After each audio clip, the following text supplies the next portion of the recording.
हाँ बच्चों, मैं पिछले वीडियो में आपको लेसन फर्स्ट इंचांटेड फूल पढ़ा चुका हूँ।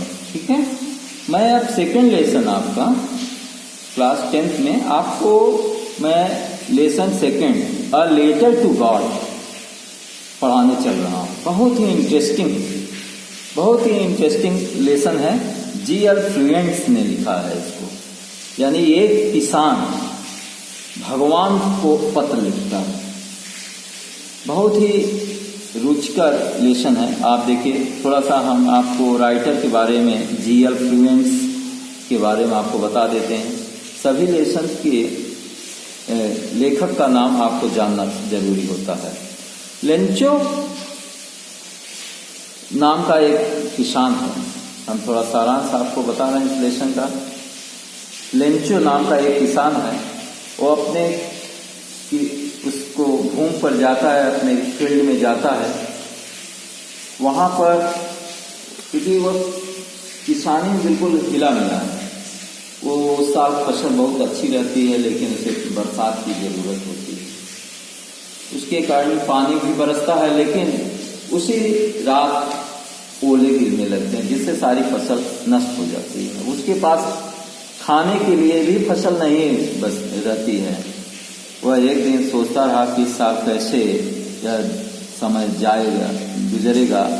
तो उसने सोचा कि हमारी कौन मदद कर सकता है। उसने सोचा कि हमारी केवल एक ही आस है, भगवान ही हमारी मदद कर सकता है। हम क्यों न भगवान को पत्र लिखें और उनसे आग्रह करें कि हमें अगले सीजन तक के लिए कुछ पैसे 100 पॉसेस, उसने पॉसेस वहाँ का सिक्का होगा जहाँ का राइटर है, उसने भगवान से 100 पॉसेस की डिमांड किया कि जिससे कि हम अपना पेट भी पाल सकें और अपने खेत को भी बुआई कर सकें। इस प्रकार से उसने भगवान के नाम एक पत्र लिखा। पोस्ट ऑफिस में जाकर उसे पोस्ट कराया। पोस्टमैन ने जब भगवान के नाम एक पत्र देखा, बहुत ही अचंभित हुआ। पोस्टमैन ले जाकर के उस पत्र को पोस्ट मास्टर को दिखाता है।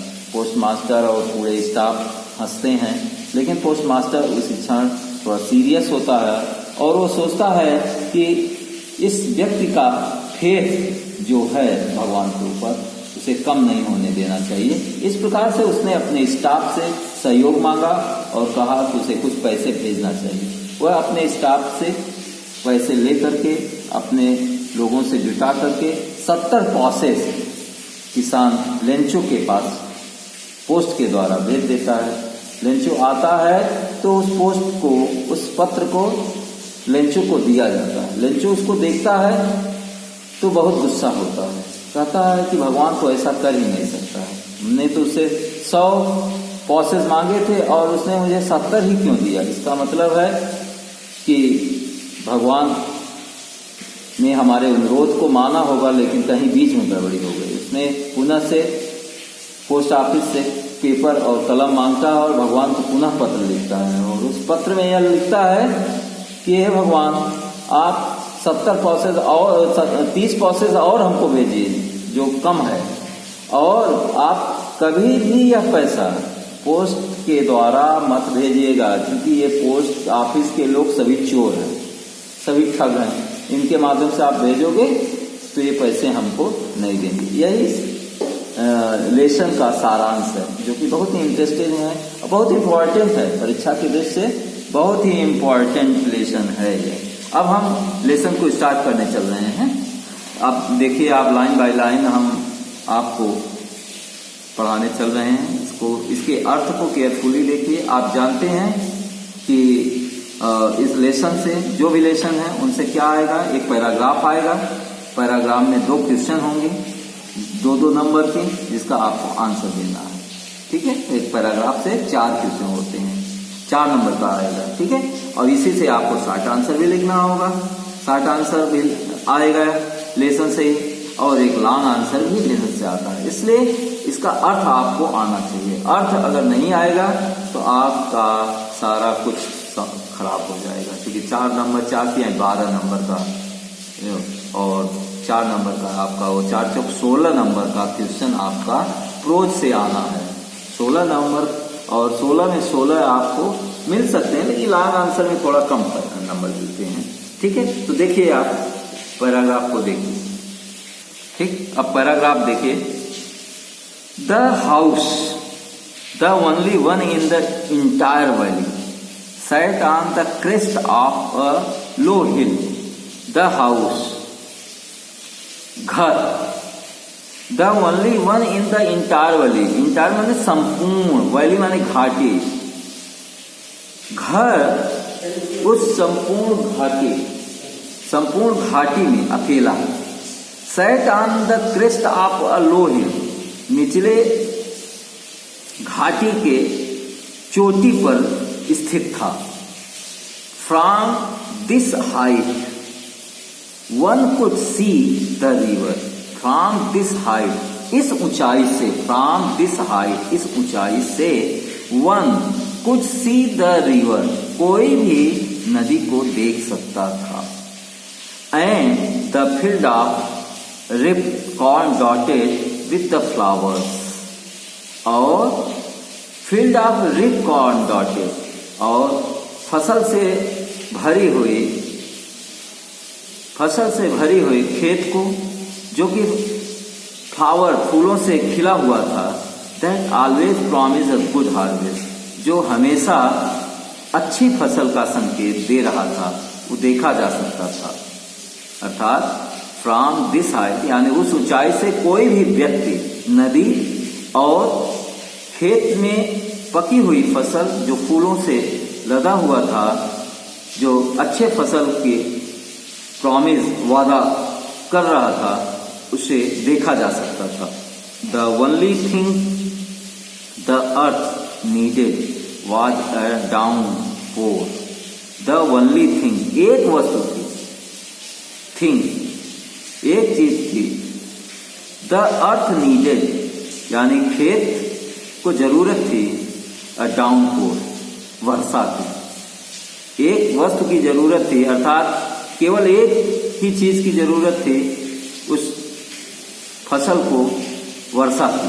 और एट लीस्ट अ शोवर, अथवा बौछार की, बरसात अथवा बौछार की थोड़ा जरूरत थी। थ्रू आउट द मॉर्निंग, संपूर्ण सुबह, लेंचो हमेशा, अर्थात लेंचो हमेशा सुबह सुबह, who knew his fields intimately, जो अपने खेत को विधिवत जानता था, इंटीमेटली मित्रों, यानी बहुत कायदे से जानता था। Had done nothing ills but seen the sky toward the north east, कुछ भी नहीं करता, लेकिन वह स्काई की ओर, आकाश, स्काई मतलब आकाश, आकाश की ओर, उत्तर पूर्व दिशा में देखता, निहारता था। Who knew his field intimately, had done nothing, कुछ भी नहीं करता, किया, इसके अतिरिक्त, इल्स, बट सीन, केवल देखता था, द स्काई माने आकाश की ओर, द स्काई टूवर्ड्स, स्काई आकाश की ओर, द नॉर्थ ईस्ट उत्तर पूर्व की दिशा में आकाश की ओर केवल वह देखता था। Now we are really going to get some water woman, वह लेंचो का ये वक्तव्य है। लेंचो कहता है कि अब हम लोगों को वास्तव में पानी की आवश्यकता है, वुमेन, और केवल पानी की ही अब आवश्यकता रह गई है, नहीं तो फसल हमारी बहुत सुंदर होने वाली। द वुमेन, वह औरत, who was preparing supper, reply, जो शाम का भोजन तैयार कर रही, सपर मैंने शाम का भोजन, जो शाम का भोजन तैयार कर रही थी, उत्तर दिया, यस, हाँ, गॉड विलिंग, ईश्वर की भी इच्छा, ईश्वर की इच्छा, यस, हाँ, ईश्वर की इच्छा। The old boys were working in the field, the older boys माने छोटे बच्चे, were working in the field, field में काम कर रहे थे, खेत में काम कर रहे थे। while the smaller ones यानी जो उनसे बड़े बच्चे थे वो फील्ड में काम कर रहे थे, खेत में काम कर रहे थे, जबकि जो उनसे छोटे बच्चे थे, while the smaller one, while जबकि the smaller one, छोटे, वह playing near the house, उसी घर के पास खेल रहे थे। Until the woman called, तब तक woman ने उन्हें बुलाया, to call to them all, सभी को बुलाया। तब तक woman ने, औरत ने उन्हें सभी को बुलाया। Come for dinner, आओ रात्रि भोजन के लिए आओ। Come for dinner, come for dinner, रात्रि भोजन के लिए आओ। It was during the meal, it was during the meal that just as Lencho had predicted, यह भोजन का समय था जब लेंचो ने भविष्यवाणी किया। प्रिडिक्टेड मीन्स भविष्यवाणी करना। लेंचो नाम है, लेंचो ने प्रिडिक्ट किया। Big drops of rain began to fall, big drops of rain began to fall. Big drop, बड़े बड़े वर्षा की बूंदें प्रारंभ हो गए, गिरना प्रारंभ हो गए। In the north east huge mountain of cloud, north east से उत्तर पूर्व दिशा की ओर से बहुत विशाल, in the north east huge mountain, बड़ा विशाल पर्वत, ऑफ क्लाउड्स के बहुत विशाल पर्वत, कुड बी सीन अप्रोचिंग, आते हुए दिखाई दिए। The air was fresh and sweet, हवा बहुत ही फ्रेश, बहुत ठंडी और मधुर थी। The man went out for no other reason, the man went out for no other reason than to have the pleasure of feeling the rain on his body, and when he returned he exclaimed, the man went out, आदमी बाहर गया, for no other reason, किसी अन्य कारण से नहीं, then to have the pleasure of the feeling of the rain, rain की आनंद को उठाने के अतिरिक्त किसी कारण से वह बाहर नहीं गया। On his body, and when he returned, जब वह वापस हुआ, he exclaimed, उसने कहा, यानी अर्थात व्यक्ति घर से बाहर वर्षा के आनंद को उठाने के लिए गया और वापस आकर के उसने कहा, क्या कहा? These are not raindrops falling from the sky, यह केवल रेन ड्रॉप ही नहीं है, वर्षा की बूंदे, रेन ड्रॉप मतलब वर्षा बूंदे, ये वर्षा की बूंदे ही केवल नहीं है जो आकाश से गिर रही हैं। दे आर न्यू कॉइन, ये नए हमारे लिए सिक्के हैं। The big drops are 10 cent pieces and the little ones are 5. The big drops are 10 cents pieces. The big drop, ये जो बड़े बड़े वर्षा की बूंदे हैं, यह 10 सेंट्स, ये 10 सेंट्स के बराबर हैं। And the little ones are 5, और छोटे 5 के बराबर हैं। इस प्रकार से उसने वर्षा की इम्पोर्टेंस को अब बताया कि ये वर्षा हमारी फसल के लिए बहुत ही इम्पोर्टेंट है, ये हमारे लिए एक बूंद 10 सेंट्स के बराबर है। ठीक है। With a satisfied expression, with a satisfied expression, he regarded the field of ripe corn with its flower. With a satisfied, संतोष के साथ, satisfied यानी संतुष्ट के साथ, expression जो संतुष्ट का उनके अंदर भाव था, expression था। He regarded the field of ripe corn with its flower, जो फसल हुई फसल फूलों से लदी हुई थी। Dread in a certain curtain of rain, curtain of rain, curtain मतलब पर्दा, यानी पर्दा वर्षा से के पर्दे से ढक गए। ड्रेड इन अ कर्टेन, ड्रेड इन अ कर्टेन माने वर्षा से के पर्दे से ड्रैप हो गई, माने ड्रैप माने ढक गई। ऑफ रेन के पर्दे से ढक गई। बट सडनली लेकिन अचानक, और स्ट्रांग विंड बिगेन, लेकिन अचानक एक स्ट्रांग विंड, बहुत तेज हवा, स्ट्रांग विंड माने मजबूत अर्थात बहुत तेज हवा बहना प्रारंभ कर दी। बिगेन टू ब्लो माने बहना प्रारंभ कर दिया। And along with the rain very large hello stone, और वर्षा के साथ ही, पानी के साथ ही, वर्षा के साथ ही बहुत बड़े लार्ज हेल स्टोन, बहुत बड़े बड़े ओले गिरना। Hailstone began to fall माने गिरना प्रारंभ हो गए।